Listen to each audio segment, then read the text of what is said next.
Hey, what's up, everybody? Thanks for joining me. We'll get things officially kicked off in shortly.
All right. How are we doing? Thanks so much for taking the opportunity and stopping in to see what we're doing here. Let me know if you can hear me. That would be super, super appreciated. So this is the first opportunity we've had a chance to really get into the Twitch environment and check out what it is. And as for your question, bad role models, no game at this point tonight. So there are going to be some announcements a little later as we get things sort of moved along. And hopefully you'll stick around with that. If not, the folks here will get their first opportunity to get a feel for what we're going to do in the future. So I'd like to play a little game if we can at the start. And if you're willing, give me a idea of where you're viewing us from, geographically speaking. Oh, hey, George. Good to see you here. Thanks for being a wonderful show supporter.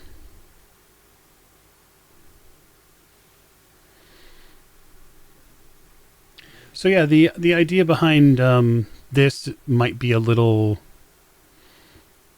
strange, right? Given that we're more traditionally we're a podcast. You might be asking yourself, just what in the world is a podcast doing on Twitch? And that's a very good question. So I'll answer that sort of in long form in a little bit, but yeah, it's good to be here. Hopefully you like the space. There'll be a lot of different things that'll happen inside this box.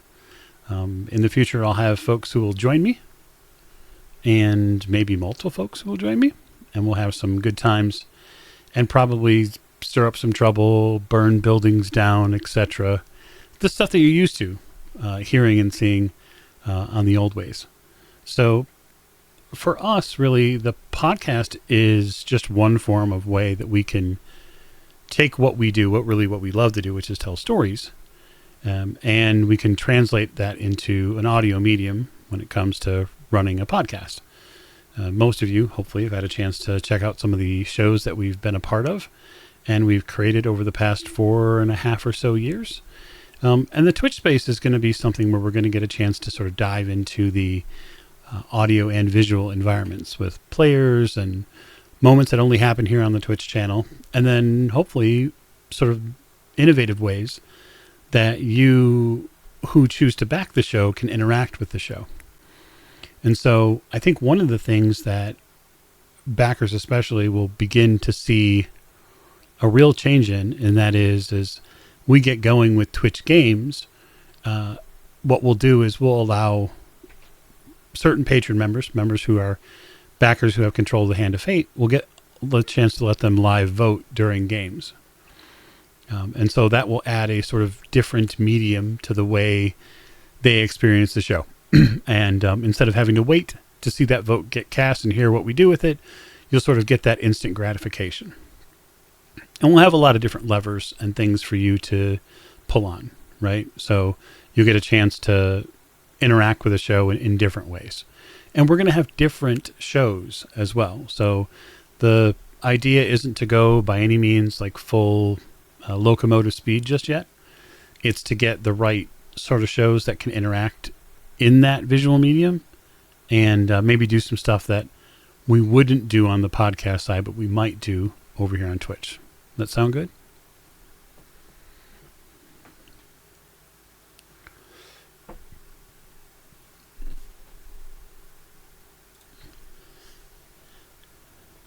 So I think what I'd like to do is start and get an idea of things that you might be interested in seeing this show and the sort of the creative talent that we offer, get an idea of what you would want us to do specifically on stream. Because I do think that there are games that lend themselves more to the additional video environment, right? So there'll be some obvious things that we'll have to shed at least a little bit, right? You won't get the same sort of fully surround interactive medium that you would during one of our podcast episodes. So if you are watching this sort of at a later date and you're like, podcast? What the heck is going on with this podcast? So in case you don't know, the Old Ways, the podcast side, has developed about 670, 680 episodes to this point. We've been running since 2019. We've had some fantastic times.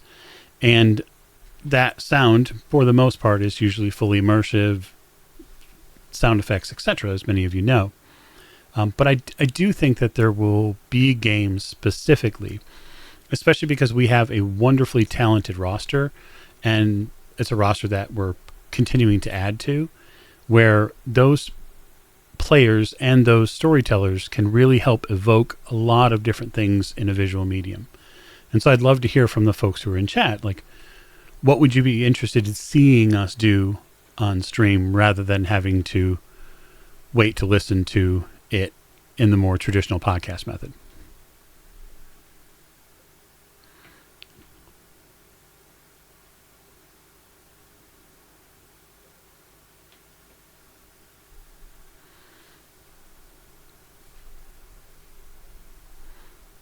Chat is always amazing.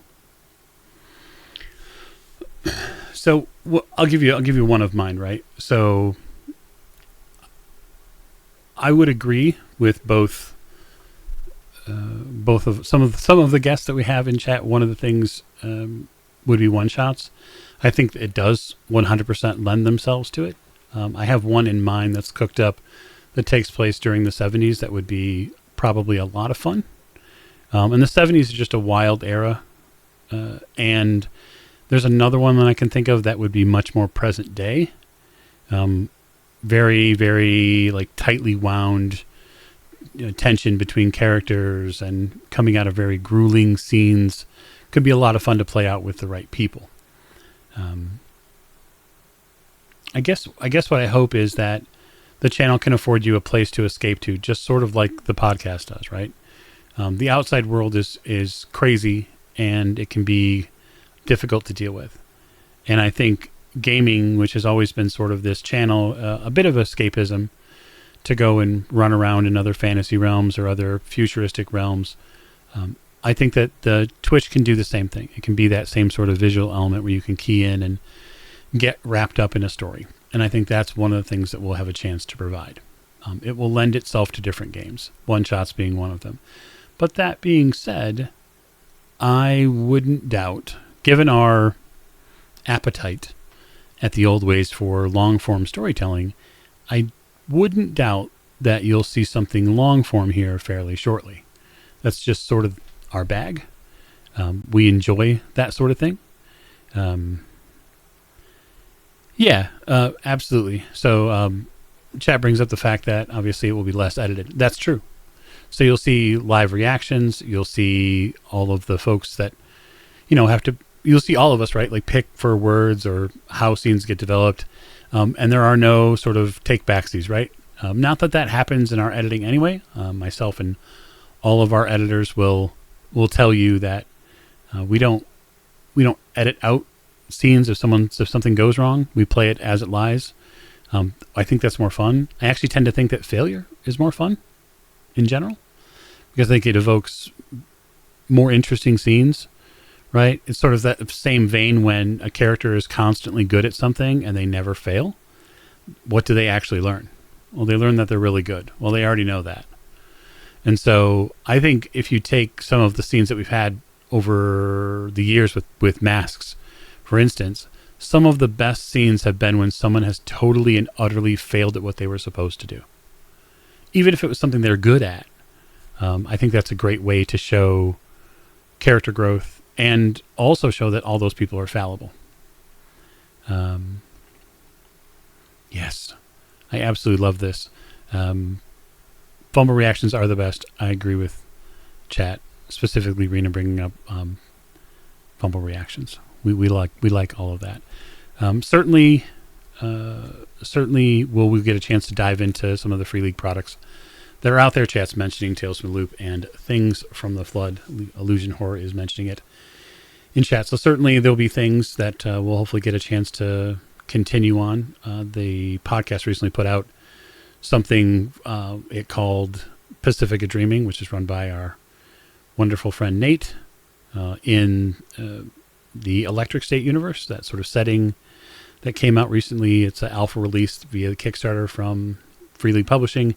We had an absolute blast. There are a lot of players, and I'm certain the storyteller alike, that would be very interested in getting back to that world and checking that out.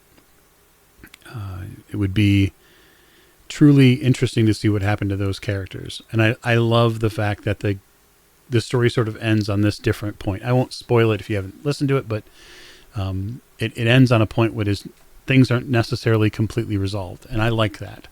I don't think every story has to be told until its final point.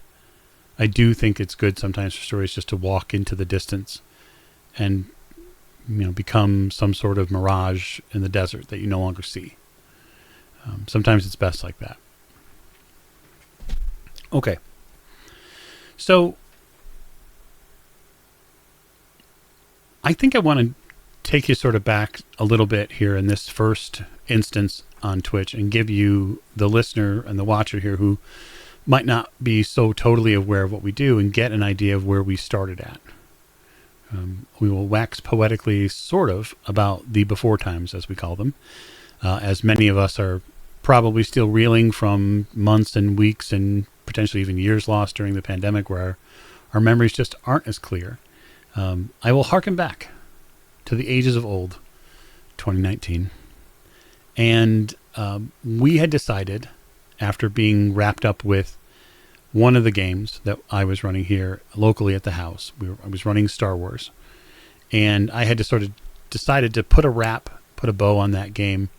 I had talked to those players at the time about getting back to it, which certainly I'm happy to at some point. But what I really wanted to do was I wanted to dig back in to my Call of Cthulhu books.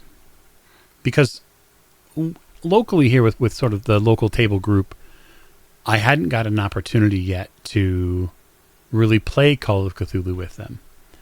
I had played Call of Cthulhu in high school and then a little bit after that, but investigative horror was not something that we really did. We played a lot of fantasy games, a lot of Shadowrun, a lot of Star Wars, a lot of World of Darkness games. There was an entire period of my life where that was all I was playing was World of Darkness, whether it be vampire or mage or werewolf. It was some flavor of what White Wolf was producing. And that's not only in the tabletop realm, but it's also in the LARP realm too, because I just couldn't get enough. I really loved the narrative style of the storyteller system and making interactions less about combat. Hey, thanks for the follow. I appreciate that. So I had decided that I was going to run and write the first, what became the first season of the show. And that is this tale of characters coming together in a place that I knew somewhat well, which is Chicago. It's a fairly close city for me. And I got an opportunity to go, drive around and be around the south side of Chicago and see back of the yards, the neighborhood where my Miskatonic repository scenario would eventually land in. And I started thinking about all of the potential investigations that could go on during the 1920s. And I had gathered up this group of people. We were going to play Call of Cthulhu. And I had hatched this terribly secretive grand plan, which was that eventually that group was going to begin to play a campaign called Masks of Nyarlathotep. I had decided that after running some Call of Cthulhu in the past that I was smart enough and able enough to run an entire campaign of it. And truth be told, that really isn't unlike my form when it comes to most settings that either I have played or played a while back. I'm not scared of taking a really big swing, because is often said, if you miss 100% of shots you don't take, of course, keyed by Michael Scott. But the important part was that I had a group of people who were sort of crazy enough, if that's a fun word to use, to want to go on that journey with me. All very close friends. And I had decided sort of in the ramp up to the game after we made characters that I felt like the group was good enough to have the sessions recorded. And initially what I really wanted to do was I wanted to record it so that way I didn't have to take notes. It was sort of this selfish thing like, well, I've got this Tascam that I'll put in the table and I'll record it. And I want to be able to listen back to it when I do game prep. Because I want to make sure with this sort of episodic story that I have some sort of log of what happens. And then I started listening back to some of the, we'll just say the part B of the first session. Part A of the session doesn't exist because there is a difference between when the Tascam light is blinking and when it is solid red. And that is a sorrowful tale that your fair keeper learned painfully. So the initial first episode doesn't even exist because it wasn't technically recorded. I had thought a while back about going back and having them re-record the scene and the setting just to sort of place in there. But I kind of like to let things stand as they are.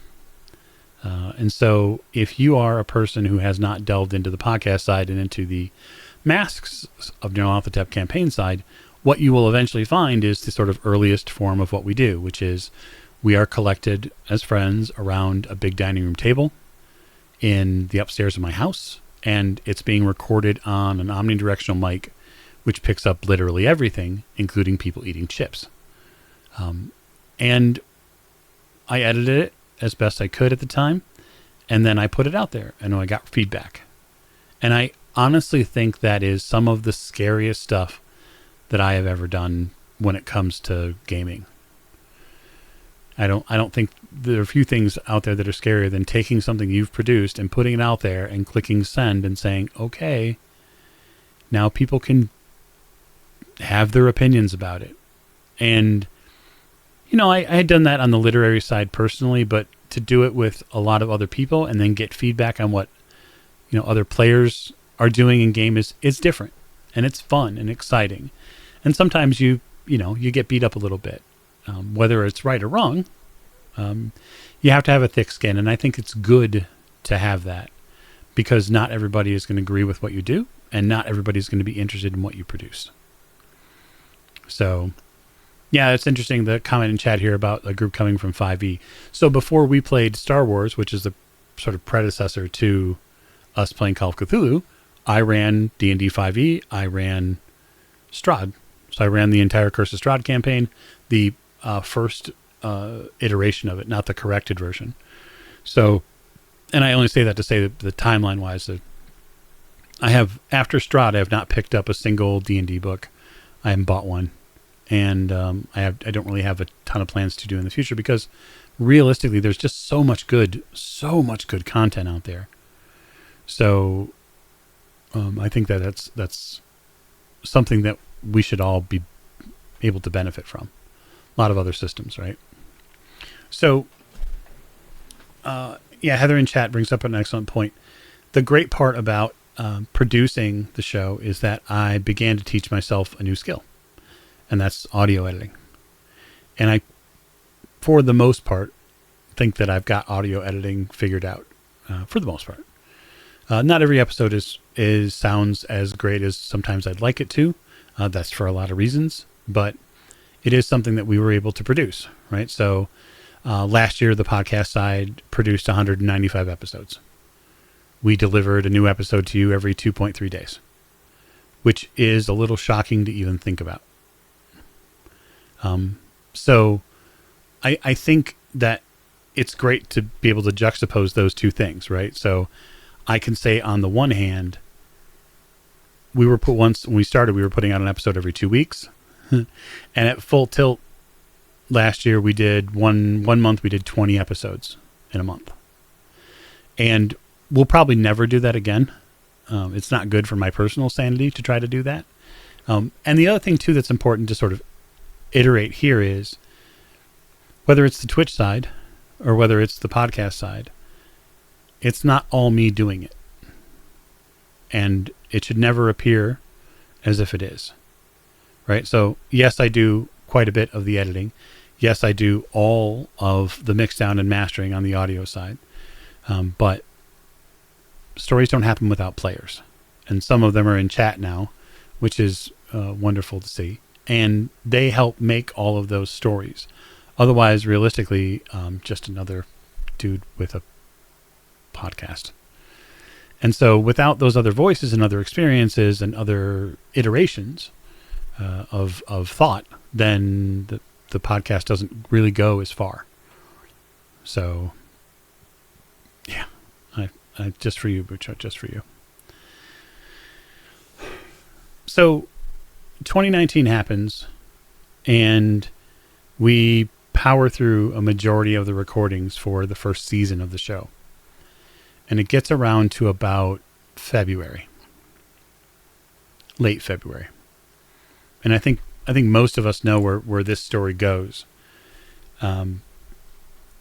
We get to about the end of February, and we've all begun to hear about cases of COVID and what this is. And I'm coming back from a business trip at the point in Kansas City, actually. I got friends that live there. It was nice to see them before everything else happened. And I just remember clear as day driving home and hearing news reports of all these cases counts continuing to go up and up and up. And I got an email from my boss on the way home. And he said, be prepared to work from home next week and maybe the rest of the month, which is very strange. So my job at the time, I was a technical trainer, and we were gone basically 75% of the month. I was traveling. I was going somewhere. Now, not necessarily always out of state, but like travel was just part of my gig, and I had gotten used to it. And the idea that we were going to be sort of pushed into a different work from home ideal was strange to me. And then we had to make some judgment calls. The podcast did, because during a pandemic, you can't have a bunch of people over. You're going to end up causing a problem for somebody. And we have people within the group where it's just not worth the risk. And so we decided, like, I think it was Wednesday, I decided, okay, well, we're going to have to remotely record. We're going to have to figure this out. And so we figured out remote recording through Discord and through a Craigbot on Discord. That's how the podcast got through. And eventually we went to different platforms. We tried different things. I talked to other podcasters Joe from How We Roll, he and I were talking during that time, just trying different things. What works? How do we get through? How do we figure it out? Right. Thank you very much. I appreciate that, Dr. Colossus. I am proud of you and your indelible bread making skills. I think though what that teaches you is something that sort of Heather had pointed to earlier in chat, which is it gives you the opportunity to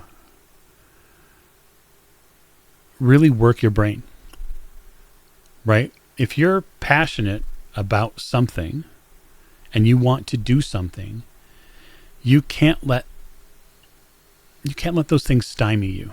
It's understandable to maybe not rev your engine at, all the way to 7,000 every day, because that'll just burn you out. But challenges are going to happen in your creative life, especially when it comes to gaming, right? So like the big bugaboo for games in general is what? Scheduling. So, my empire for a gaming schedule that would stay the same. And I guess in some way, the Mask game especially, and then also later on the Orient Express game, are sort of trophies. They're trophy examples of that, right? So we have players in those games that never missed a single scheduled recording, not one. And that is sort of heartwarming in some ways, right? The way I see it is those people cared enough about what we were doing collectively, and in some ways what the old ways is about, right, which is at its core storytelling, that they were able to make every single game. And I think that there are people out there who are like, wow, you had a gaming schedule set for like 4 or 4.5 years. Yeah. And it worked out, right? It's a rare thing. And so you have to appreciate that in the moment.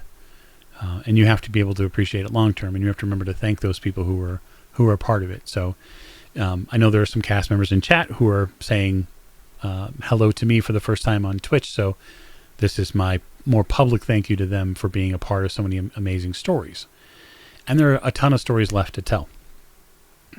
So when it became pretty clear with our setup upstairs that it just wasn't going to work long term, we had added a bunch of microphones to the dining room table upstairs. I had sort of completely hijacked the main dining room in my house. And I'm very thankful that my wife put up with it. And that's mostly because she could see how sort of like that the stars had aligned behind my eyes, and that there was some sort of eldritch glow coming out of somewhere that I just wasn't going to be stopped. So that takeover eventually has to transition to a place where the sound can be a little better, right? And we can put in a space where people can play and record. And that's what we have now and have had for a couple of years now. So during the pandemic, we built out the studio in the basement, and that's where a majority of the recordings of Masks eventually were done at. And then all the other campaigns, so Delta Green, some of the VTM stuff, and then all of the OE campaign were recorded here from this office, from my office. Although I think some of the early OE recordings might have been when I still had the upstairs office, which was a little different, right? Like I had this, the four full blinder or whatever it was behind me. It was some of those early we are really sort of interesting to look back on and think about all the stuff we went through. We had a player, I won't name them, of course, but we had a player who moved from a different continent during the process of recording, and so we had to align the recording show so that way they could get where they were going to be moving into, and so we could keep recording. Just all sorts of stuff you do when you're hyper focused and on creating content. So okay, I guess, do you have any questions for me? This is a good time for you to ask questions. So if you have questions you want to know about the show, or you want to know about process, I was thinking about doing a bit on sort of how probably a little bit of a repeat of those of you who might have been in the audience during Chaosium Con this year. I don't know how many are out there, but I had thought about doing something akin to how I do game prep. Although part of me wants visuals because I love visuals. And right now I'm the only visual. So there's that. But yeah, if you've got questions, feel free to let them rip and I'll see how many I can get through.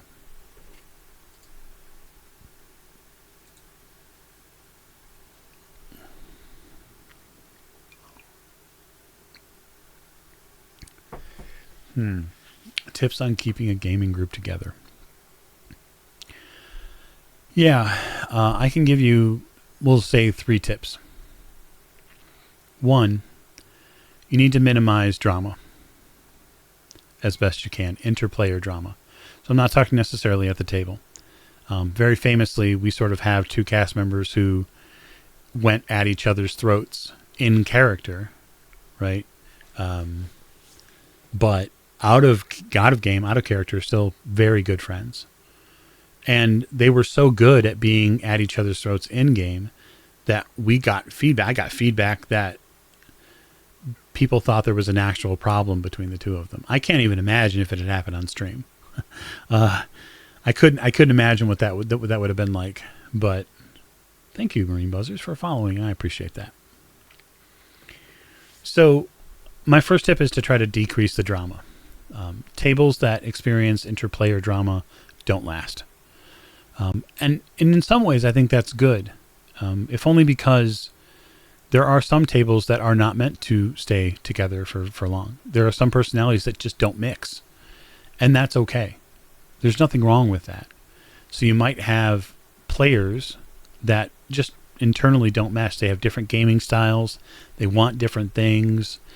Maybe they're not willing to give as a player. I think that's a huge player talent, is someone who can give and someone who can say, all right, my character isn't going to be in this type of a role and I need to accept that and I need to play this role to help better foster growth and playability when it came to the other players, right? They have to be able to give. And not everybody can do that.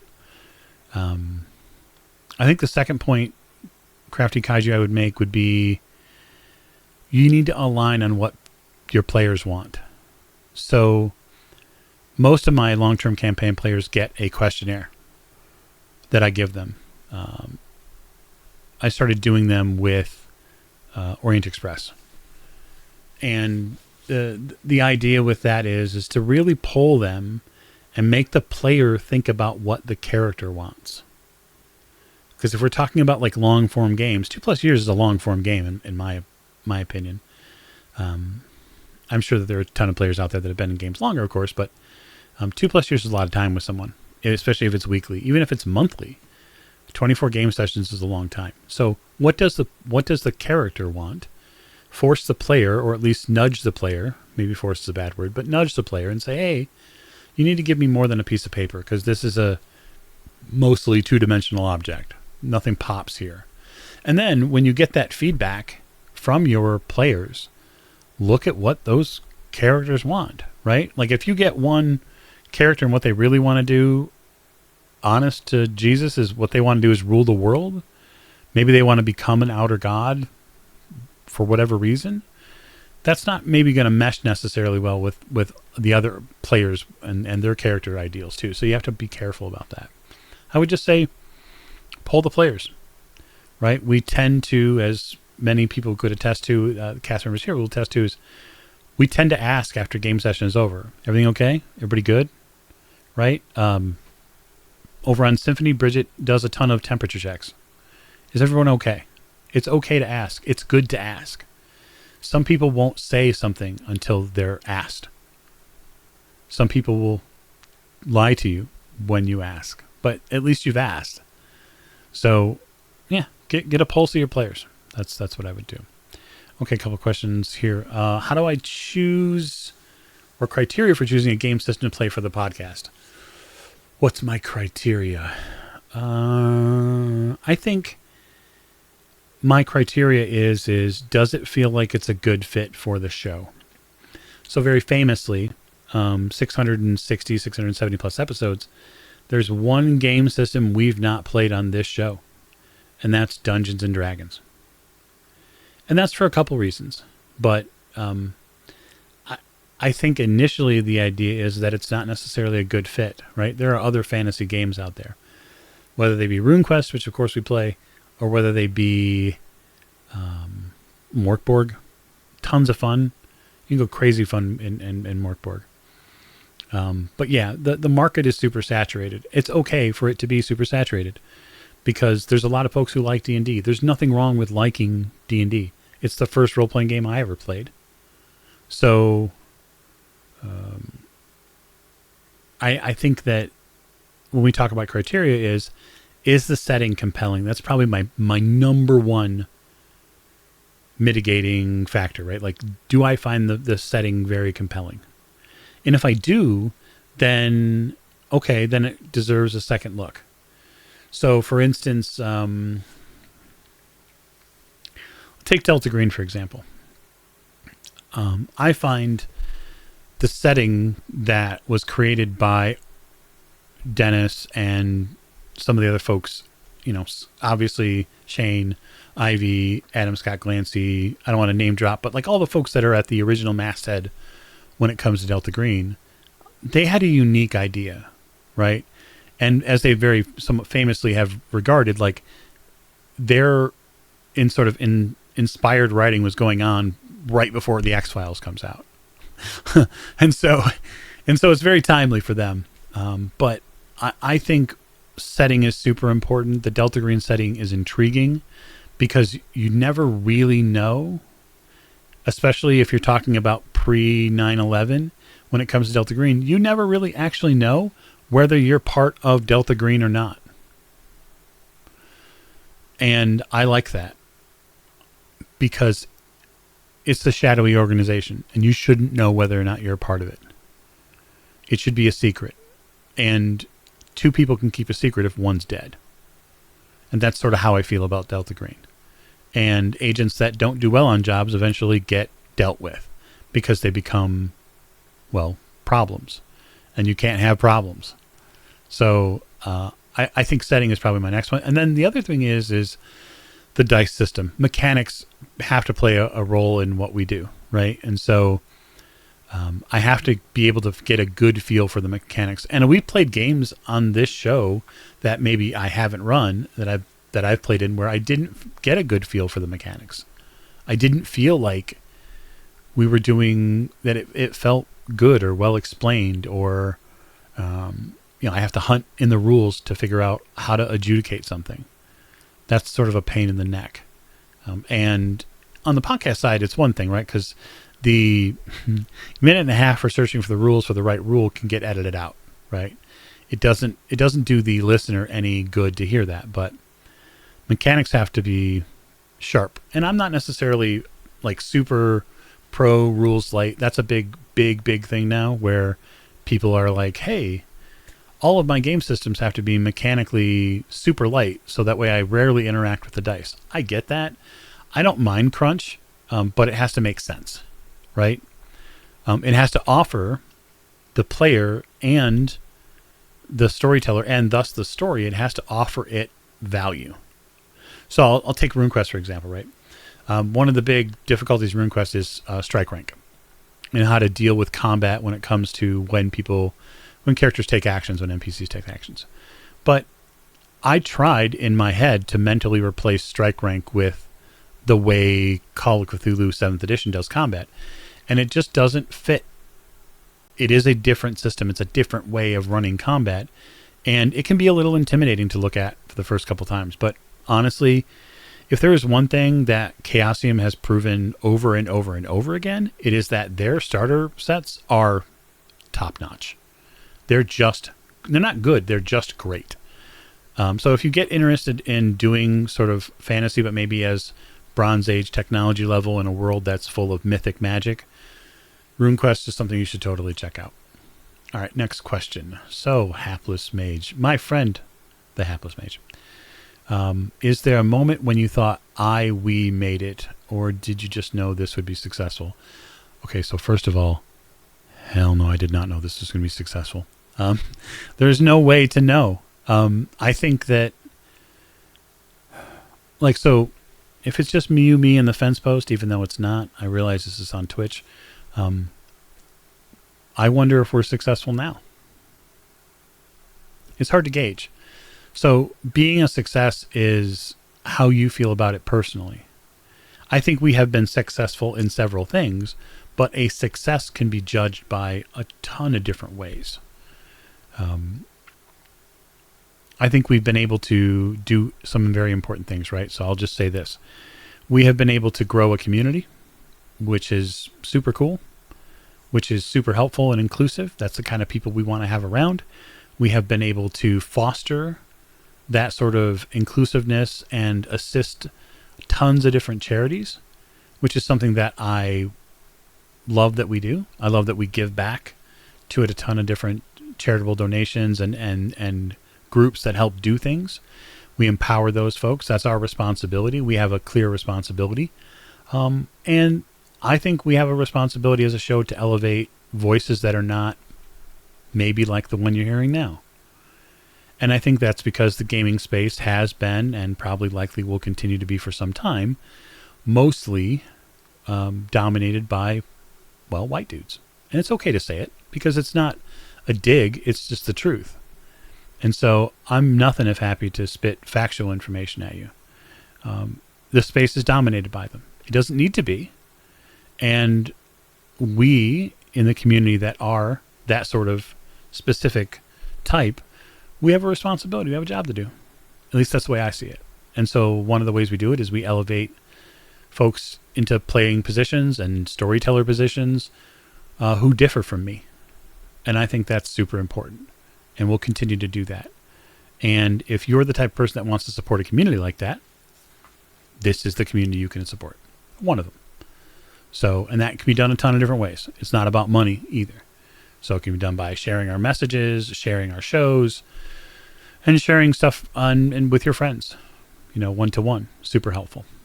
But we'll get to success at some point. I think we got miles to go, as Coach Dick might say. Miles to go, a long road to walk before we talk about success.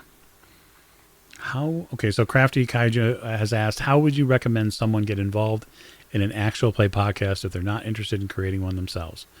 I would reach out to the folks who run actual play podcasts. There are many, many, many of us crazy individuals.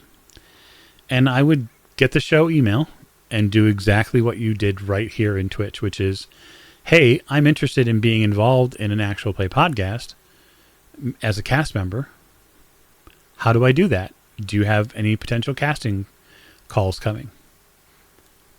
I mean, we have people who email the show fairly regularly who are interested in being a part of the show. There's nothing wrong with it. And so I would just say, provided you're willing to accept the word no, then nothing should stop you from asking. The worst they can tell you is no. That's the worst. So it's sort of how I would articulate it. Okay. These are good questions. I appreciate all your questions. I'm going to scroll back up real quick. Let's make sure I haven't missed any. Okay.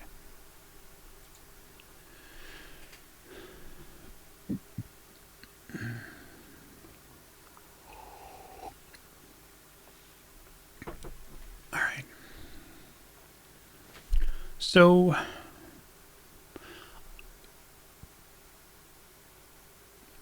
I guess one of the other things I want to touch on is sort of the ability to work through tough topics when it comes to stories. That's one of the things the Old Ways tends to do. I especially enjoy sticking my thumb in the face of people who say that, well, it's the 1920s, and so, X situation or X sort of group never existed. They didn't exist, so they shouldn't be in your game.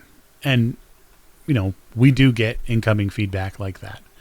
And I love keying in on stories and then turning them on their noses and flipping things around and highlighting different types of stories, because I think I keyed in on this when Selma Hayek said it in Dogma, when she said that the history is written by men, that they've had the pen the entire time.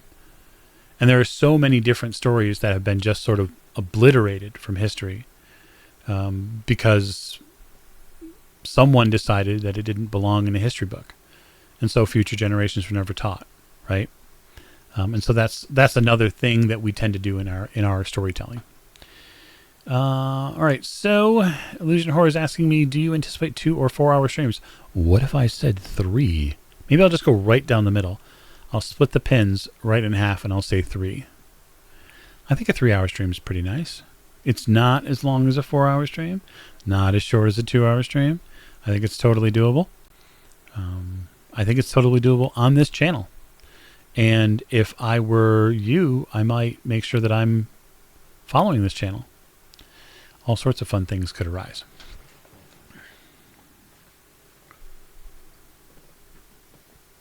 Okay. Anybody have any story or campaign-specific questions? Now is a wonderful time to ask. Anything we played before you'd like to know? Any secrets I could divulge to you in this first Twitch stream? Any tough questions you want to ask? Now's the time.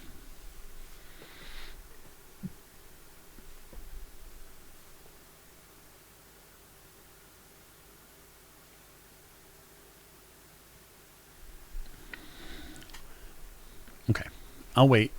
I'll wait for your question, but I will let you know that in about 10 or so minutes, I'm going to take a quick, just 5-minute break. And realistically, it's just to test out the intermission graphic, which I've sort of been patiently waiting to test out. Where is the best place to start if you've never listened to the old ways? So I have a suggestion. Crafty Kaiju, I have a suggestion, but what I would love is for the people who are watching this right now, who are live in chat, I would love them to give you their answer. Because they're fans. And they're going to be able to tell you what show they love the most. I don't think I don't think there's a wrong answer, right? It really is about what you're interested in. Yes, Jedi Girl, you're absolutely biased as masks.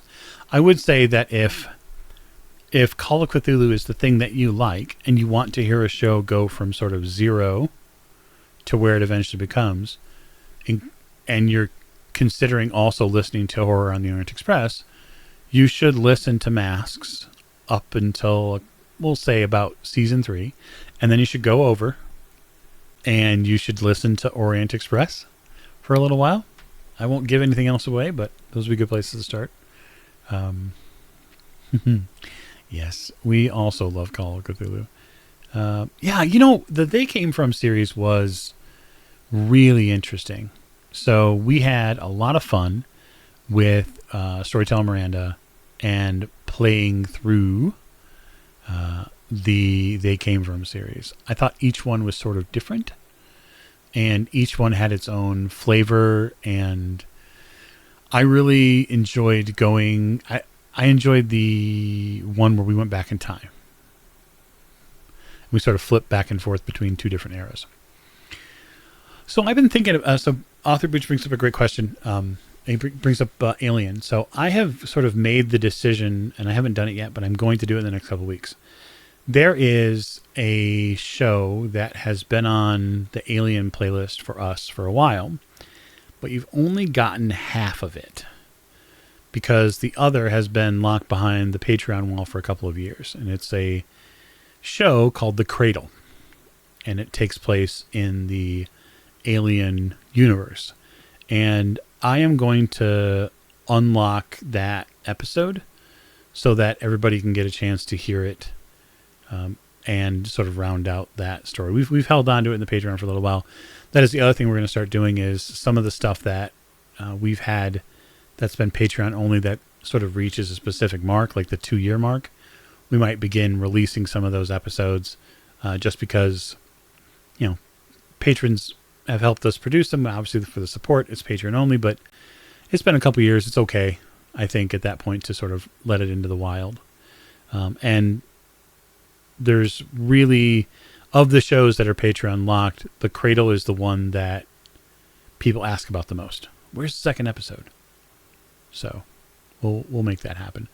I missed my mark because I was out traveling, but I had originally planned to release it on 4/26 for Alien Day, but I was traveling or something was going on and I just couldn't get to it.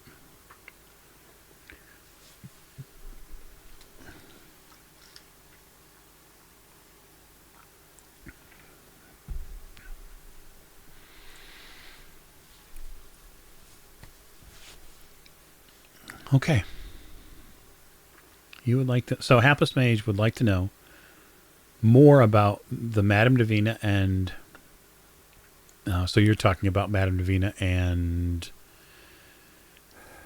Man, I feel terrible not remembering Spike's character's name. He's a private investigator. Oh, why do I not know? Too many characters. So a character, a private investigator, is played by one of our cast members in the OE game, Mike. Yes, Moore. Aiden Moore.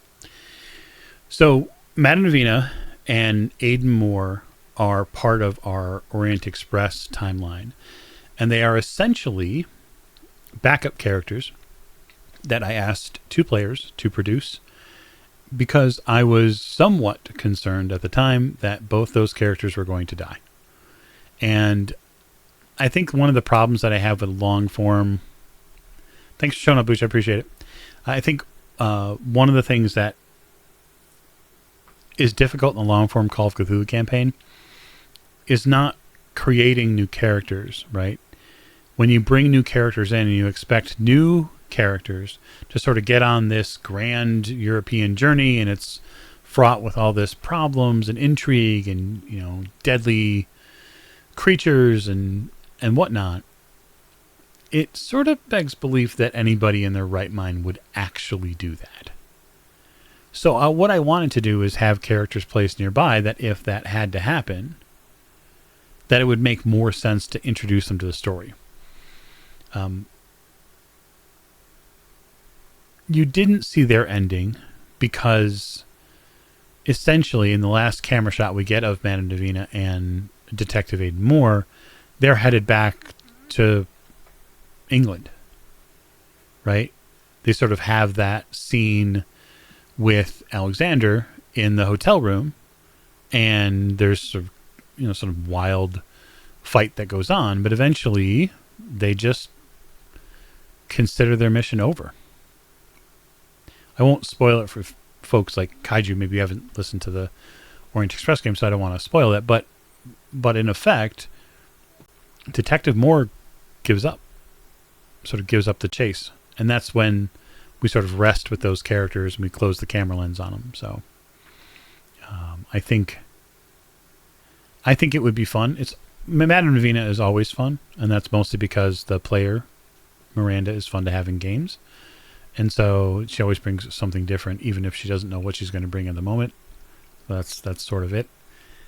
We have a lot of cast members who bring that sort of energy, and we, sort of pull back and forth on each other's chaos gremlins a little bit, and we get things charged up, and they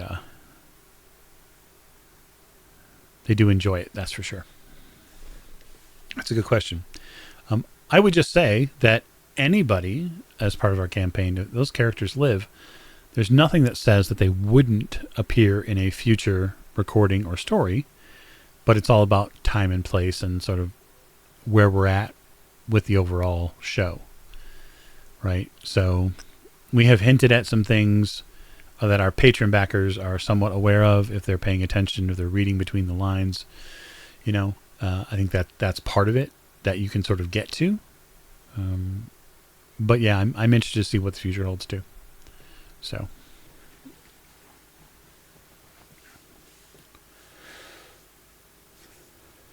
One last question I'll take before break, and then I'll break for a couple minutes, and then we'll test out the fun intermission piece.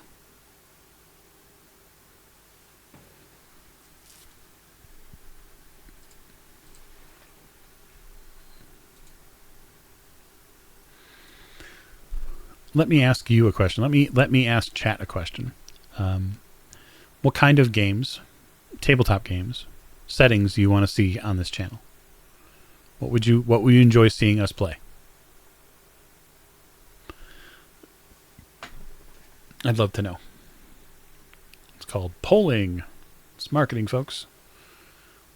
We'd like to know. I'd like to know what you want to see. Right? What is the type of game that would continue to bring you back to the show?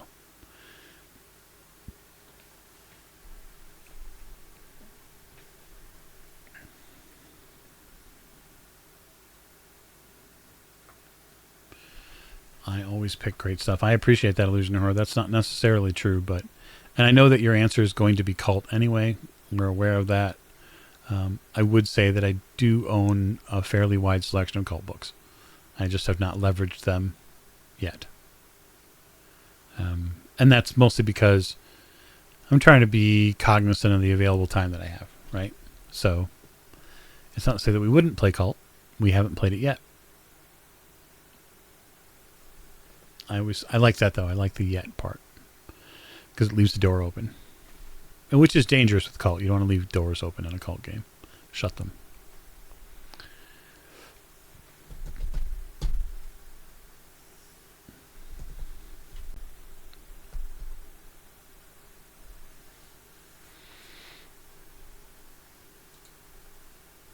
Okay.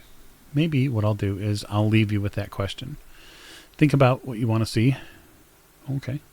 All right. So Hapless Mage says, I'm really enjoying the superhero stuff. You've always been doing more, though. That is always good. So I will say that we have several people here on the cast side that enjoy superhero games. We're currently running Marvel Multiverse RPG. We're currently running our anger management series, which will wrap next Monday with episode 8. That'll be the final anger management episode. And then at that point, we'll begin delivering to, on the podcast, I will begin delivering Mage. So Mage has been a lot of fun to record. We're enjoying that for sure. And I think that stepping back into the world of darkness will lend itself to other things. It always does. It's sort of insidious, right? So for World of Darkness, there's Wraith that is just sort of sitting there on the shelf, literally just sitting there on the shelf. And it's always something that we could dip into. There's interest when it comes to Wraith. I think that's because some people just really want to see what happens after their characters die, which is always fun, and sort of what lives they lead afterwards. So maybe that is something we might look into. Okay, I'm going to play the intermission, and I'll be back in 5 or so minutes, okay? Watch, see what happens. Maybe it'll work, maybe it won't.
There we go. How are we doing?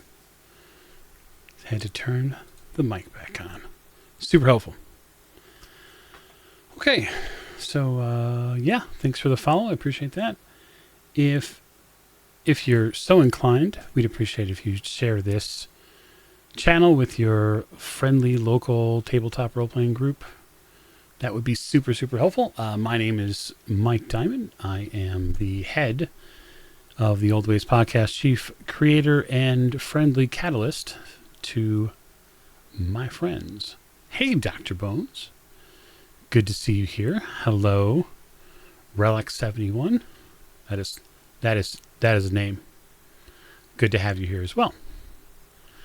So if you're not familiar with the Old Ways Podcast, we are a podcast. We have launched a Twitch channel, and that means that you're going to get more visuals from us. So hopefully that is something that you are interested in. We're going to get a chance to play a ton of different games here. Not all tabletop, but mostly tabletop games. We'll also probably host informal chats about how to design things for your game, whether it be encounters or whether it be big bad monsters, or maybe it's just table approach and how to get players locked in. So we'll do a little bit of service in that regard as well. So, yes, absolutely. Ears and eye holes. Really, I mean, unless you have a phobia against it, we'll try to worm our way in just about anywhere. That's just sort of what we do. So at the break, I had left a question, which I will repeat here for folks who are new, which is if there is a setting, a game, etc., you would like to see the Old Ways play that would be in a visual space. So here on Twitch, I'd love to hear it. I'd love to hear what you would be interested, especially those of you who are listeners, supporters. You know what the cast is good at. You know what some of our cast members are great at. And so I would love to hear more about that as well.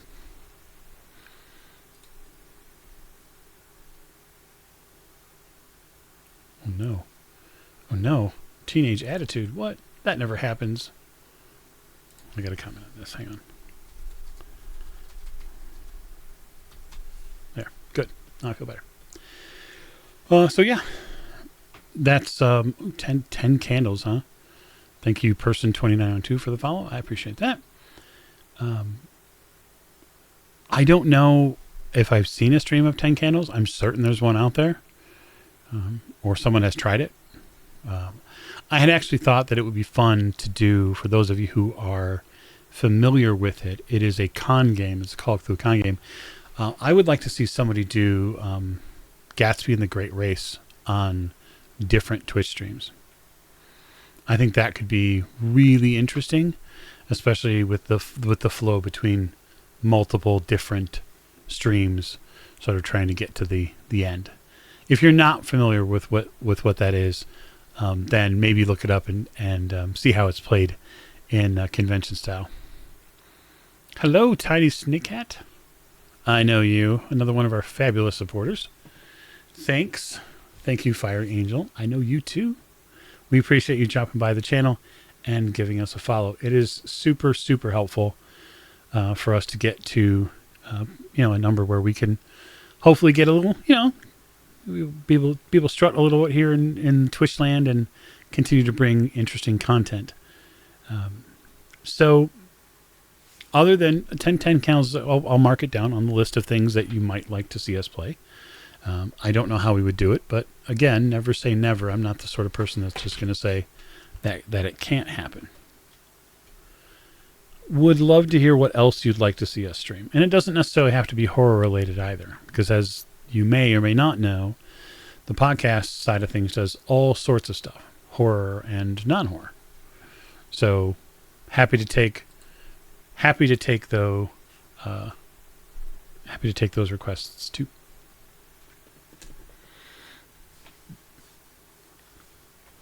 So before the break, I was talking to you about sort of how we approach games, and we had been asked a question: how do you pick what games you play? And so I tend to buy a lot of games, just as the varied shelves in front of me will attest to. There are games that I play that I buy that I haven't even played yet, and every gamer has that problem, right? I'm not excluded from that. I have scaled back a little bit when it comes to some of the backer kit and stick Kickstarter stuff I do, because I've gotten so many games that I've gotten to that point where I can't see the end, where I will have gone through what I have. So, but some of the more intriguing settings, I think, are settings that require a little exploration.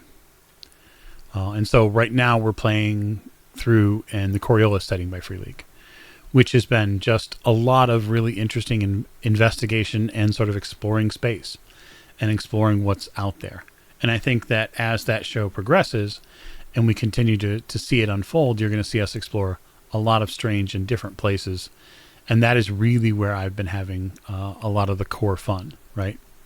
So we're differing up a little bit when we talk about the Mage game that's being run and his backers are beginning to get episodes for. They'll get their next one here Friday when they get to meet a character called Dante. But Mage is both an introspective game and an explorative game. So part of the main core of Mage is this path to ascension. So mages are just regular humans that one day have sort of this inciting event, as we would call it in literary terms, and they awaken a part of themselves that is called their avatar. They begin talking to this conduit that can channel massive cosmic power. And initially they don't understand how to use those powers, and they have to go on this learning, this exploration about what to do.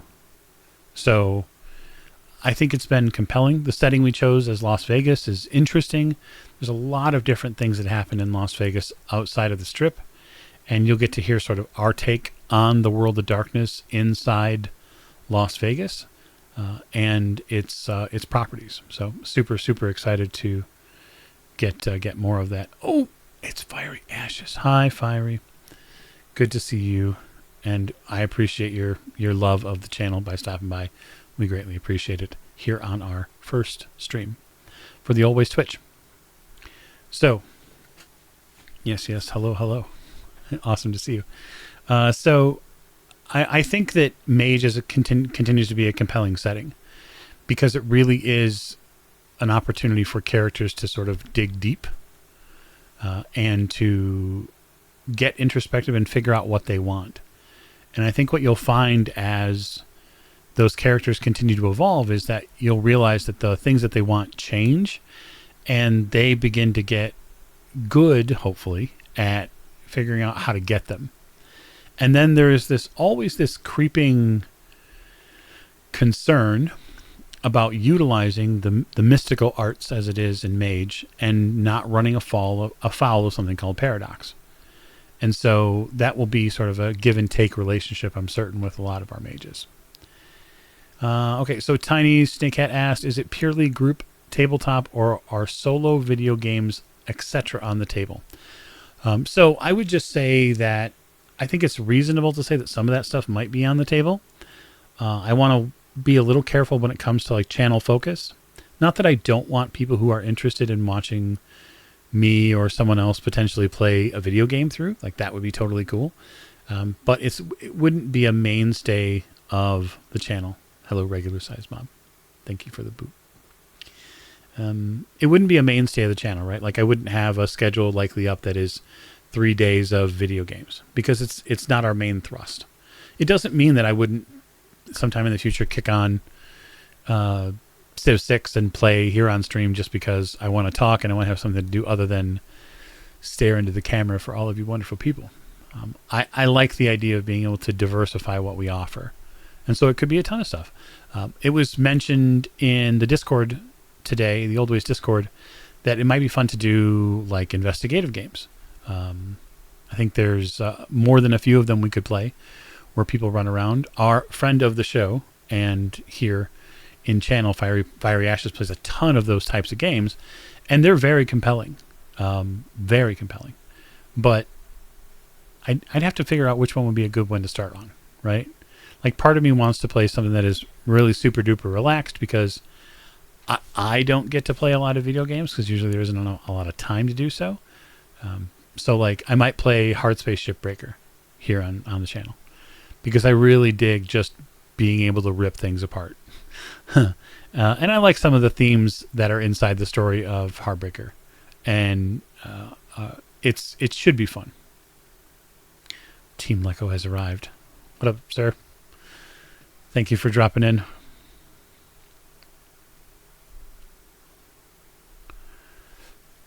Yeah, I would love to take those suggestions. Like if there's something that the channel wants to see, right? Sure, why not? Thank you for following Crit Fisher. I appreciate that greatly. And yes, Leco, I hope your flight is going well. That would be good. We'd like to see you arrive wherever you are safely and not have to throw the Superman cape on and, save the plane.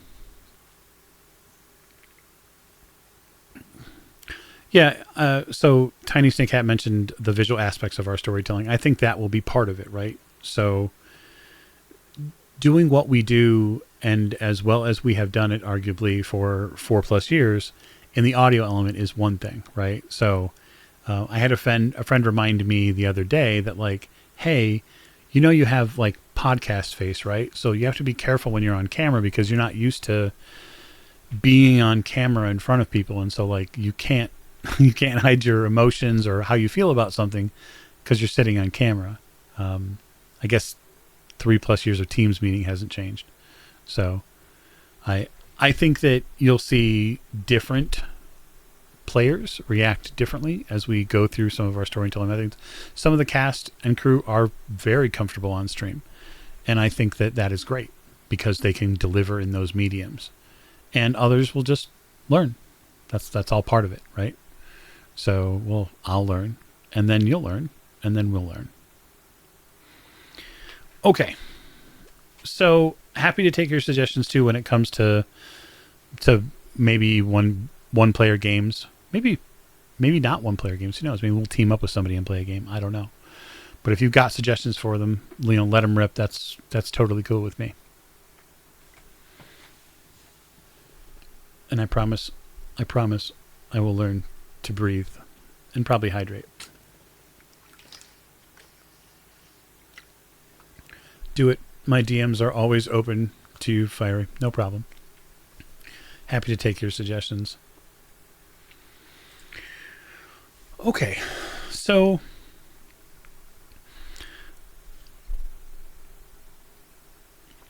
I guess after some thinking and some polling and the talks here, I think what I want to do is sort of narrow down a little bit about what you can expect to come in the next few weeks.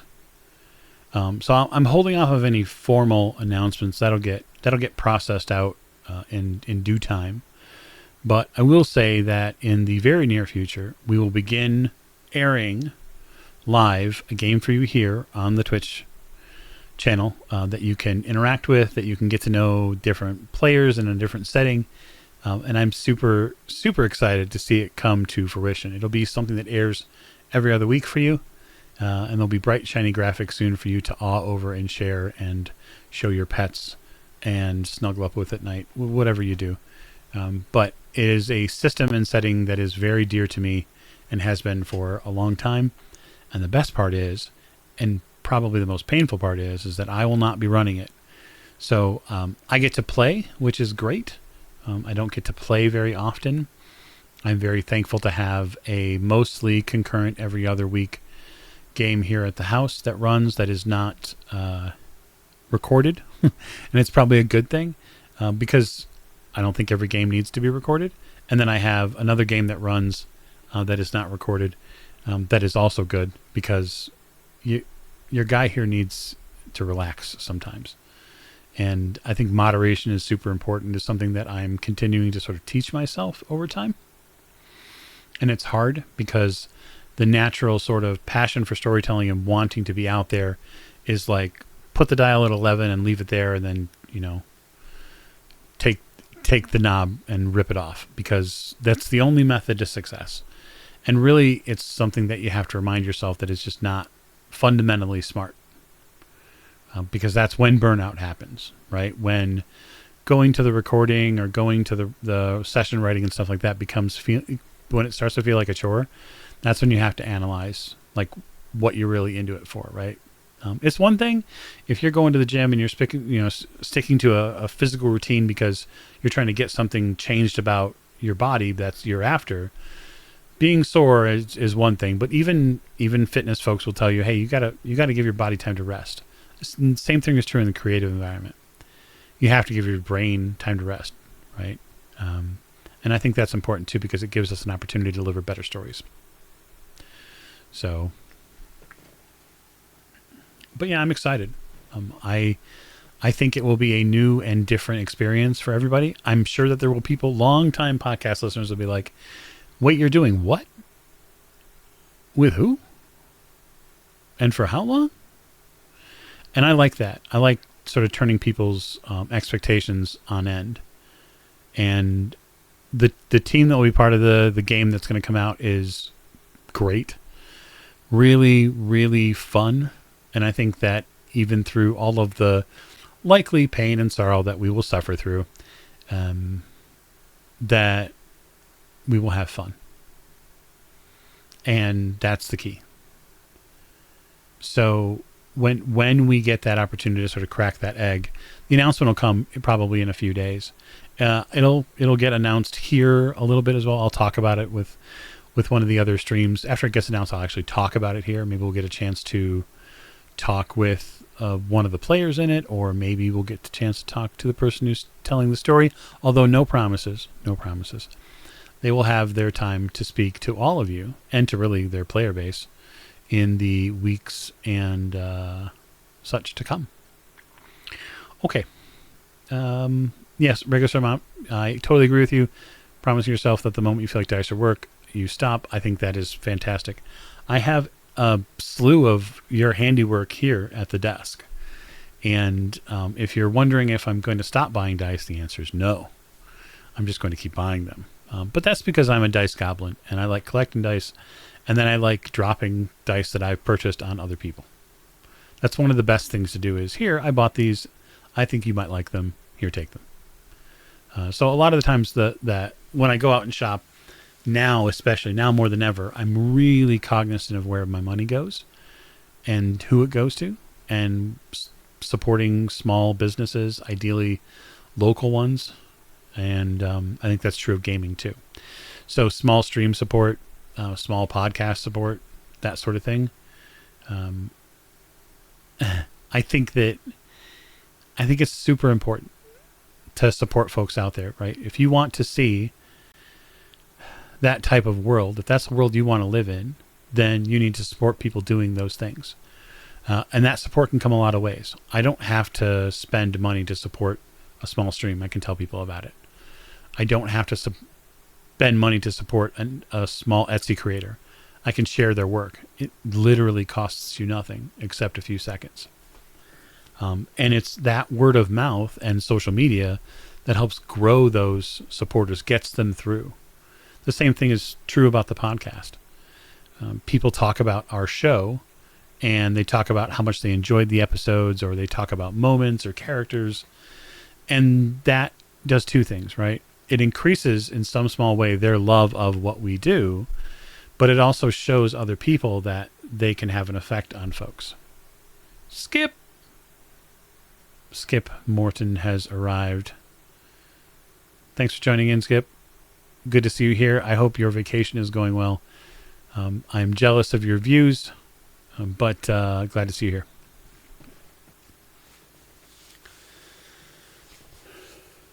Make sure, if you're in chat and you haven't followed the channel, make sure that you are doing so. Plus, it plays a really cool graphic, and I like testing the graphics out. Okay. Skip, you're new to this channel here. It's your first time, just like everybody here is first time. Do you have any questions for me that you'd like me to answer here on Twitch? Skip is one of our amazing patron supporters, and so I'm happy to do the thing, answer any question you like. Okay, Fiery, you do your thing. We'll catch up. I'm glad you stopped in.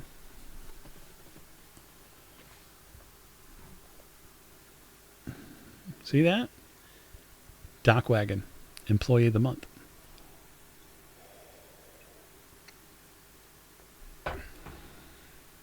I love coffee. It's so helpful. It helps me be conscious.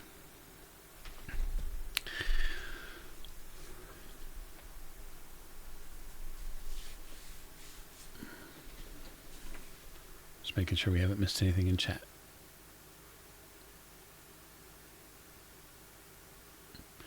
Making sure.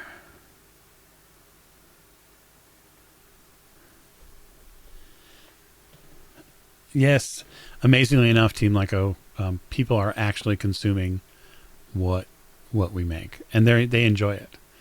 Some of them even buy posters with the characters on them. Isn't that wild? Have I considered doing Rivers of London? No, I haven't. That doesn't mean I wouldn't. But I didn't get a chance to play it. But that doesn't mean that I wouldn't consider playing it. Ben Aronovich, obviously the author behind Rivers of London, has created a fantastic setting. From my understanding, the gameplay is a little bit different than some of the other Call of Cthulhu or Chaosium BRP-based games. So it's something that I would totally check out. I have heard that it might be better for smaller groups. I don't know if you've played or you can confirm that Rivers of London is maybe better for 2 to 3 players rather than, say, like a gaggle. But yeah, that's it's not something I wouldn't reject it out of hand. There are very few games that I would just put up a hard no or a stop sign to. But yeah, be happy to look at it. Right? I think I can put it on the list. We've had quite a list running for some time, and the thing that's great that people, especially podcast listeners, need to be aware of, in case they're not. Every time you see us release an episode, every time that we get on and we talk about what we're doing, or we go through the process of announcing a new game, that churn is happening all the time. So I generally have between 2 to maybe 5 different games that are being proposed at any one time. And it could come from a myriad of people and places, cast members, non-cast members, who are interested in running something. And that's not to say like, oh, I'm sitting on top of this hill and I can just pick the fruit of whatever I want. It's not it at all. The selection process is very difficult because I genuinely want to see these storytellers who want to run their games. I want them to have the opportunity. I'm happy to be the vehicle to do so. But there is like a definitive checklist of things that has to be done. And then where does it fit like in the grand scheme of the feed, right? So how often would they want it to air? How often would the listening audience want to hear it air, right? So we recently sort of soft announced that we were going to push through a little bit more of our RuneQuest campaign in a faster method, right? And so we're going to work to get out maybe one additional episode every month to sort of put it on the same tier as some of the other campaigns. And there's a purpose behind that, right?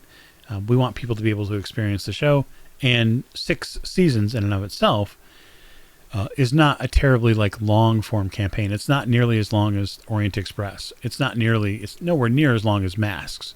You could make it into something like that if that's what you wanted, if you wanted to insert a bunch of additional sort of scenes or encounters to play through. But the core of what Andrew Montgomery wrote with 6 Seasons Sartar is really a great introduction piece to Glorantha. And that's what we're using it for, because your storyteller is very much interested in continuing to dive into the community content that the Johnstown Compendium has created to get to some of those amazing settings in these different books that sort of line that upper shelf there that you see. So I'm definitely interested to get to that stuff. So we'll sort of do what we can to deliver a little bit more. Oh, Star Trek. So Hapless Mage is going to discuss Star Trek. I can say with some certainty that in 2024 you will hear us play Star Trek. That's all I'll say about it. But I'll say that that is very much likely. I would put money on that, and I'm not a betting man. So you'll hear us play through some adventures, Brave New World sort of discovery of things. I don't really tend to pick sides when it comes to Wars or Trek. I know which one I prefer, but that's because it's the first one I was exposed to. I like both worlds. I like both settings. I find them both compelling in different ways. Star Wars is in effect a spaghetti western in the future. That's really it. All of the tones, storytelling-wise, just harken back to westerns, right? So I don't really have like a deep, deep love of westerns, but I do love me some Star Wars. Star Trek is a little different. So I came to Star Trek later. I didn't really watch or listen to anything that was Trek related probably until my early teens. Whereas I was exposed to Star Wars when I was like, I don't know, 4 or 5. And so Star Trek was definitely different. By the time I was watching television, you know, the original series had long gone to syndication, and it was on, you know, I think it was on Nick at Night or whatever it was. And I picked up some of the episodes there. I won't even profess to you that I've seen every original series episode, because I don't think I have. That doesn't mean that I don't like Star Trek. I was a big fan of The Next Generation. I suffered through all the terrible lighting of season 1 and season 2 to eventually get to when they figured out how to do lighting for that show.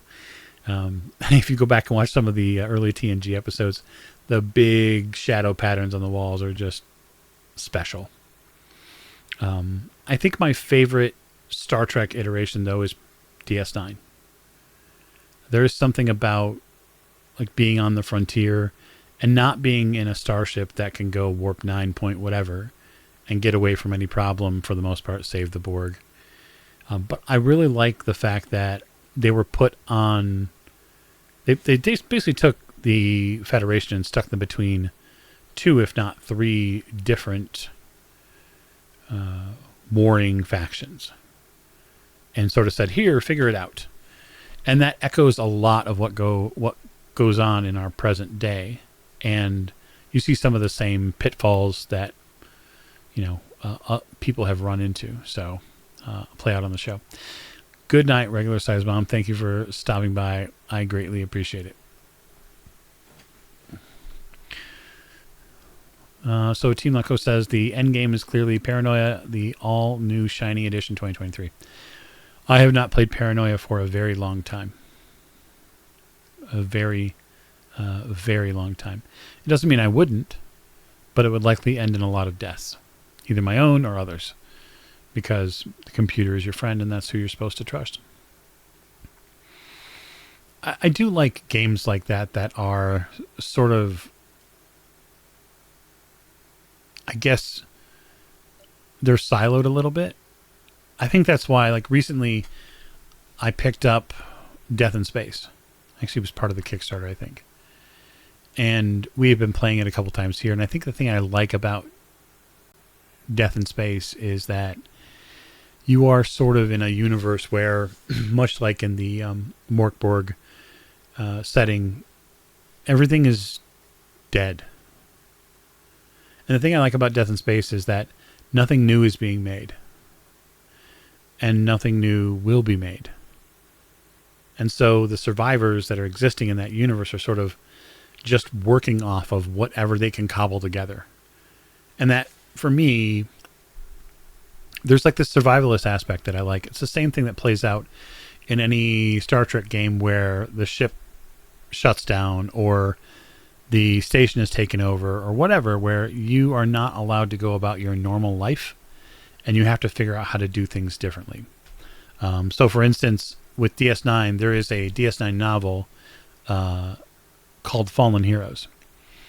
And the general gist of it is that there is a incident that happens at DS9, and there is a problem when it comes to a visitor, right? And couple of the regular characters get stuck in, they get sent basically back in time or forward in time a certain number of hours. And in that period of a certain number of hours, what's happened is the station has totally been taken over. And so they have to figure out what happened and how to stop it, and then eventually how to get back. But I like things like that. I find them intriguing. So probably see that in some games to come here. Skip asks, all have done vampire and mage now. Are there any discussions of werewolf? So I would just say that I own Werewolf 5th, but I also own Werewolf 20th. And so I read through Werewolf 5. I get what they're going for. I think the best thing the writers of Werewolf 5 did was right up front, what they tell you is it's not a continuation of Werewolf the Apocalypse. That it is a completely different story, and that everything is different, and it's really important to accept that moving forward. I think that they learned a little bit of their lesson when it came to what they did with V5, where they basically went and dumped X number of decades of lore to move forward. And I understand why the writers had to do some of that, right? I don't necessarily have to agree with all of their choices, but I do think that you have to take a Werewolf 5 game as it is. Like, it can't be, you can't draw back to former lore with some of that stuff. You have to completely move forward. And also, the feel of it is much different. So in Werewolf 5, the idea is that the beast is going to get out. So it's more like you have a terrible curse, and there's no moving forward without accepting that you do. And so it takes a little bit of the hope that some werewolf games can have. That's not necessarily a bad thing, right? It's not a criticism, but it is an acknowledgement that the storyteller and the players have to understand, right? So you need to come to a Werewolf 5 game with the understanding that, listen, this isn't bright and shiny at all, and there's no saving you. The world is dying, and you are sort of the last breath and rage of the earth. And that's how you're going to spend your days. So, haven't played it though. Like, haven't actually played Werewolf 5 other than just reading the book front to back. So, I wouldn't say no. I think there are great werewolf stories that can be told. But they need the right players and storyteller to do it. So, and you probably have heard me say that about Wraith. Same thing I would say about Wraith. Wraith needs a great player. It needs a good storyteller, and it needs, if it's going to succeed long term, it needs a apt and flexible shadow guide. So if you haven't played Wraith and you're listening to me and you're like, what the hell is Wraith? The thing to remember is Wraith is a World of Darkness game that you play a character who has died, and they are basically in this state where they have unresolved things. So they need to be able to move on, potentially, and the way to move on to the afterlife or potentially oblivion is by resolving all of these things that are left from their real life. And they have, part of their psyche is a shadow. And so that shadow inside of them can help them or hurt them or do any number of things to them, right? It's a different voice inside their head. And so it is a much different game than a lot of World of Darkness games. Like for Vampire the Masquerade, when the beast gets loose and you frenzy, there's no voice inside your head, right? In Wraith, there is. And so when you lose it in Wraith and you do something you're not supposed to, there's someone potentially egging you on or cackling in the background or clapping, right? Ah, yes. Hello, Stefan. How are you? Welcome to the channel. Make sure you follow the channel if you're not. Yeah. Caps lock disabled. That's a good idea. This is Twitch. That's what we're doing here. So thanks for joining us. That's a good question, Skip. I appreciate the questions.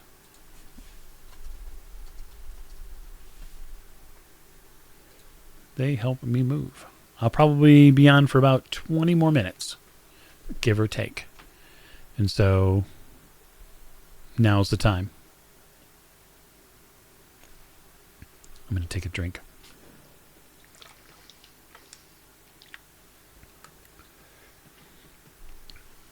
All right.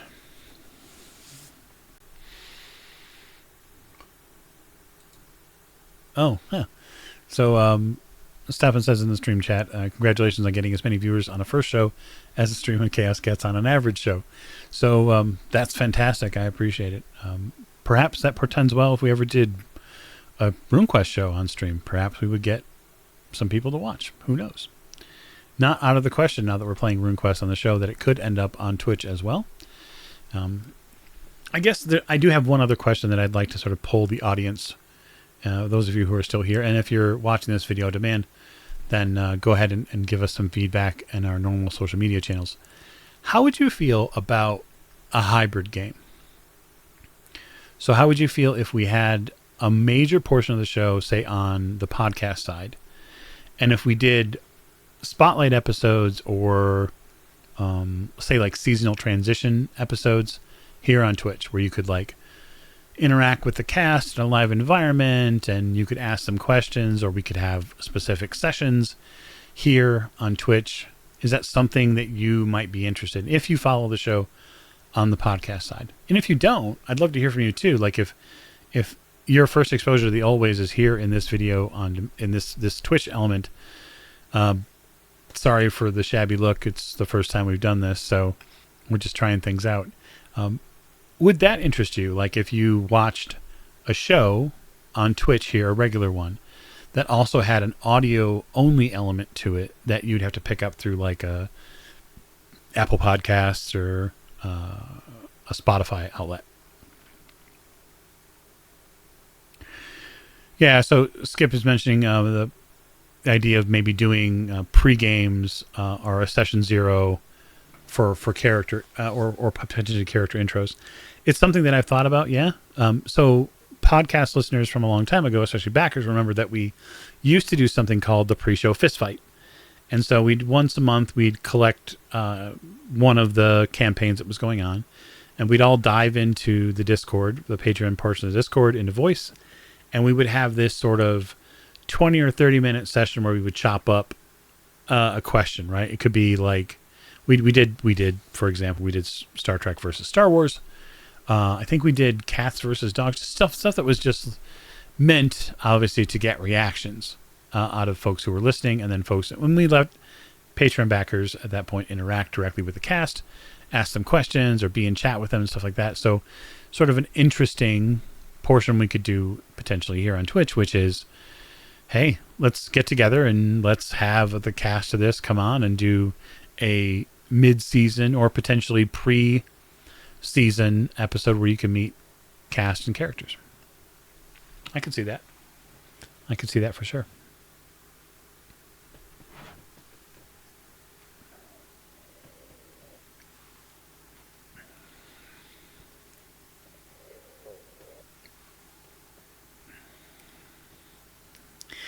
Yeah, so Stefan in chat does mention it can be a bit disruptive for the overall immersiveness for the run-of-the-mill episode pieces. I agree.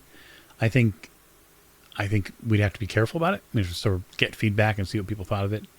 And yes, chaos is a good thing sometimes. Only in the best way, not in the Gloranthan way, but even there, chaos has a place. Team Lyco, there are two answers. One is wrong, the other is Baxter? Not sure about that. I mean, I'm a huge Baxter fan. First time chat from Fiery Angel. Oh my gosh. What about the fist fight for the characters, not the cast? In-character pre-show fist fights. I mean, if you want characters to bicker back and forth, you can just listen to season 3 of Masks. No, I'm kidding.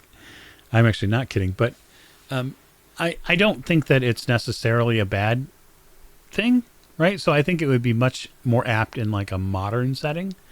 Like, can you imagine 20 minutes on stream with Ocel acting in character? I mean, you want to talk about chaos. There's probably something will get burned down. Someone will get shot. That's just the way they are. They're a little. All of their experiences so far through that Delta Green campaign have been enlightening, not necessarily in a good way. But I'm certain. Oh, anger. Yes. So, Stefan mentioning the cast from Anger Management. In character, most of those characters would not want to be around each other, just because they're, in some ways, they're very much similar, right? They like to do things directly.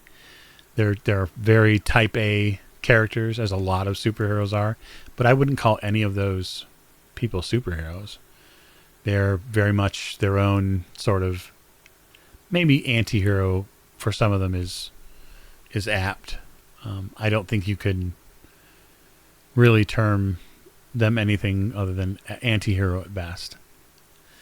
So, but yeah, I think it could be fun. I especially like the idea of spotlight episodes being maybe on stream, or maybe character intro episodes being on stream, like Skip had mentioned. It's an interesting thought, because then the listener would also get the chance to give sort of their eyes and ears the ability to mesh with the person. And I do understand that there is a part of our listening audience that would love to know what people look like, because they sit and listen to them and they have their voice, that character's voice, and my voice for that matter, in their ears for so many years. And they go, I wonder what they look like. Not thinking that, like, we have a website, we have bios on it, and that you could actually go to. But so I like the idea.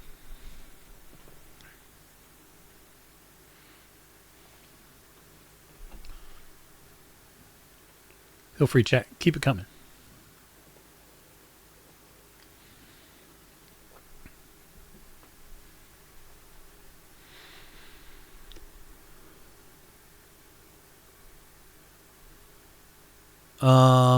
Okay, so Apples Mage asked, he hasn't spent his Hand of Fate this month. Will there be opportunities to spend them on Twitch this month? If not, I will influence the fates as normal. Ooh, influence the fates as normal. Yeah, so I think probably not this month on Twitch. But I do foresee a time when you could spend them live on Twitch. I do also see a time where potentially the Twitch stream, if the channel continues to grow and do what it needs to do, you might be able to buy Hands of Fate here on Twitch. Thanks for joining Team Lyco. I appreciate it. And travel safe, and we'll talk soon.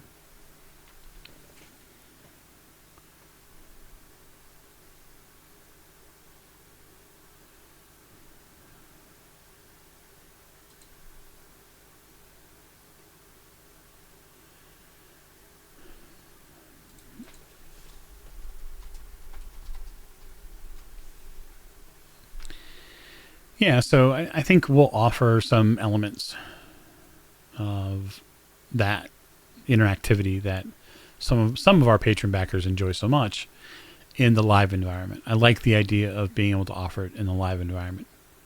So it's important to give people what they want in that sort of Coliseum-esque way, right? Give the people what they want. And then if they want more, give them the opportunity to get more. And I think that we could see some fairly interesting situations appearing in a live environment on Twitch. So Skip asked, how did the old ways get started? I covered a little bit of that in the beginning of the stream, but I'm happy to sort of dip back into it. Basically, in short, the 30-second elevator of it is I decided to record the original Masks group on a local Tascam recorder to get notes for future games. So that way I could have a record of what goes on. And I decided after listening to it that some of the material they'd put together was pretty good. And I had just enough hubris to believe that we could be a show. And then I started recording them for real. and I began adding more and more recording elements until eventually people had their own mics, and we had a mixer, and the main dining room of our house looked like a recording studio because that's what it was. So that's sort of how it gets started in 2019, in August 2019. So we get through most of the first seasons of Mask before we have to dip to the COVID times and have to record remotely. So that's where it gets started.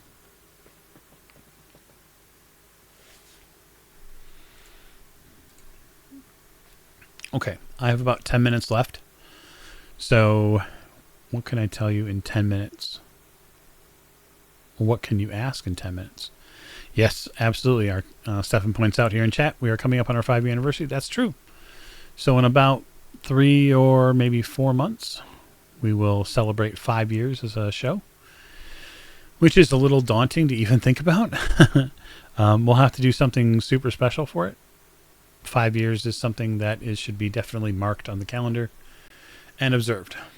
That way we can enter it into the historical record of entertainment for all of our fans. Maybe we'll do a fun merch thing.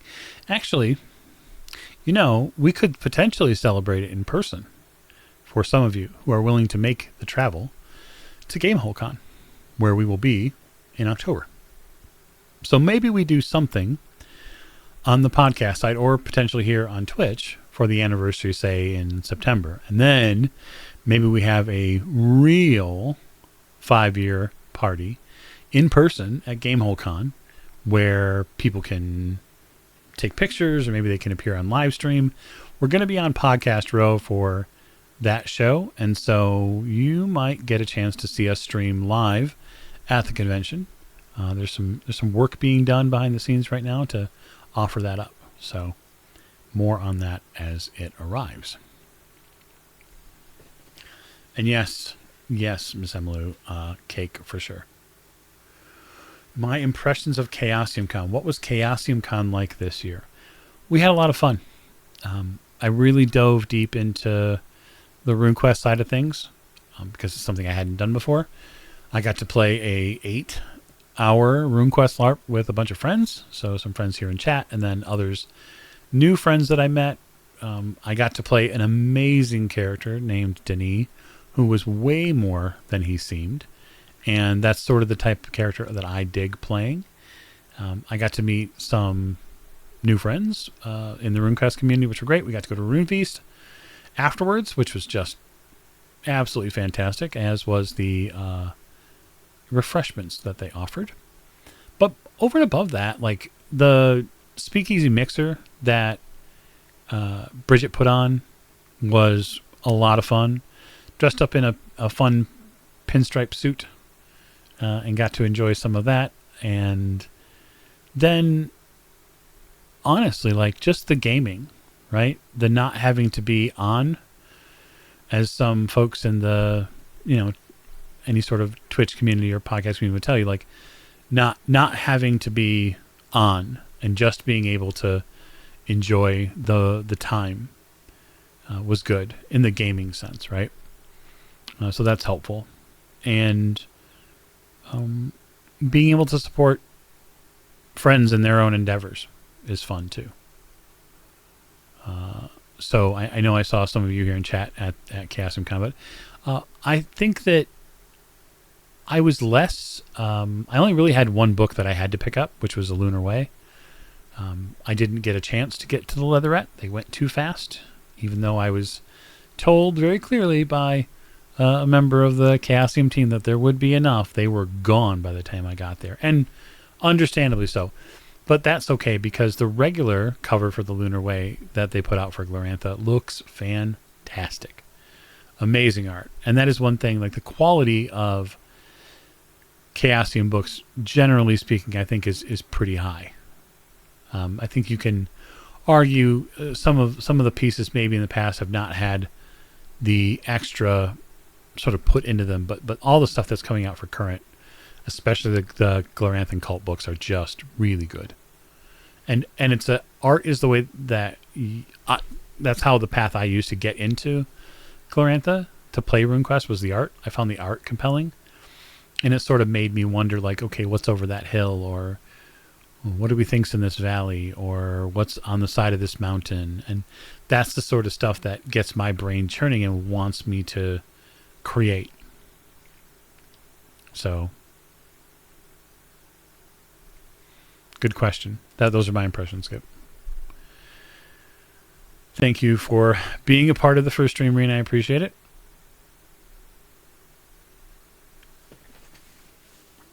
Yes, Stefan mentions Catrin is an artist that does a lot of RuneQuest pieces. I was no small buy-in at her at the artist table there. I kicked myself after last convention not getting some of the pieces that she had brought last year, and so I knew that I had to get some of the stuff that some of the art pieces that she brought this year. Yeah, good point. Okay, so you got 5 minutes left.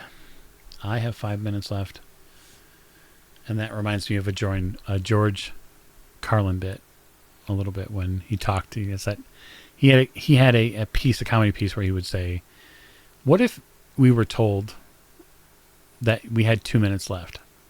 Like a voice went off in your head and it said, 2 minutes, get your life together. He didn't use life, he used something else, but I think that would be a fun premise for a game. Like, imagine your character figures out that the end is coming, and you give them a sort of stopwatch, and that's how much time they get in game to do what they need to do. That could be a fun premise. Okay, so where do you find us, just to be sure that folks know? So you can find us on social media, mostly on Blue Sky, Facebook, Instagram, YouTube. That's a good place to find us. All of our episodes jump over to YouTube, and they get categorized and put in channels, so that way they have their own playlists. So if you're a person that says, hey, I love what you do for Delta Green, I only want to listen to Delta Green, you can absolutely do that through YouTube and just subscribe to the playlist, and then every time it gets a new episode, you'll get updated. Obviously, you're welcome to enjoy many of our shows, and there are many more to come. Tomorrow, listeners will get a new episode of Children of the Periphery, which will be a fantastic, fun trip. So if you're up to date on that story, you know they've gotten to a very important place, and some very important things are going to begin appearing for those characters. Hopefully you'll enjoy it. And then if you're a Patreon subscriber, of course, Friday is another Mage Prelude Day where you'll meet Dante. He is a fantastic gymnast and much, much more. So I have really enjoyed how the Mage Chronicle has started. We're really only scratching the surface already on these characters. So just so you're aware, those of you who are catching this video on demand, or those of you who are live in chat, if you're listening to the Mage episodes that are coming out as a Patreon backer, just understand that I'm sort of taking my time unraveling this treat. I'm not rushing anything, so you're going to get to see them go through the entire process of their awakening into becoming a mage.